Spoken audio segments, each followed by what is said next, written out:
ल है साथीहरू सबैजनालाई गुड मर्निङ। म चाहिँ आज यस्तो पकाउन लागिरहेको छु हैन। आज यस्तो खानु पर्यो भनेर चिसो चिसो सुरु भयो। अब यसपालि त कार्तिकदेखि नै सुरु भयो चिसो। अब हाम्रो चाहिँ चिसोमा यस्तो खानु पुरा बन्छ गाइजहरू। कसलाई मनपर्छ यो खानेकुरा।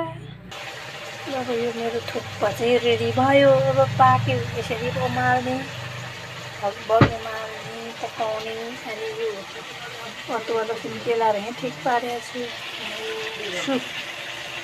सुपको लागि चाहिँ चिकन तयारी भयो। अब यसमा सुप उमाल्ने पकाएर खाने गाइजहरू। कसलाई मनपर्छ यो चिज। यस्तो गरेर पाकिरहेको छ यसरी उमालेर खानुपर्छ थुक्पा। यो अदुवा लसुन कुट्ने चिज चाहिँ यस्तो छ गाइजहरू मेरो चाहिँ होइन। यसमा कुटेर खान्छ।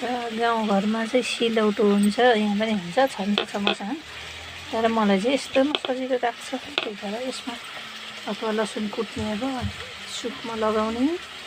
यो चिकन चाहिँ खरिएर यस्तो भयो होइन। अब म लगाउँछु अदुवा लसुन कुटेमै बेसी।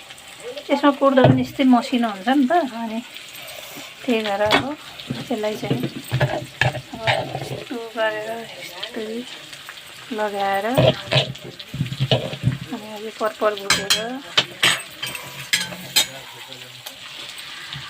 अब यो मसला सबै पाक्यो भने मैले चाहिँ यसरी यस्तो लगाएँ। लगाएर यसलाई चाहिँ पकाएर उमालेर सर्लक्क खाने गाइज। अब खाएको देखाउँछु है। थुक्पा पाकेर रेडी भयो गाइजहरू। सुप अब चाहिँ गाइजहरू हरियो परियो चाहिँ के भने मासु र थुक्पा मात्रै खान लागेको आज चाहिँ।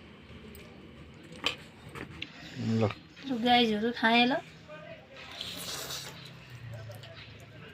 जाडोमा तातो तातो सुप कसलाई मनपर्छ खाने भए सम्पर्कमा आउनुहोस् गाइज। 150 रुपियाँ यति खाने हो।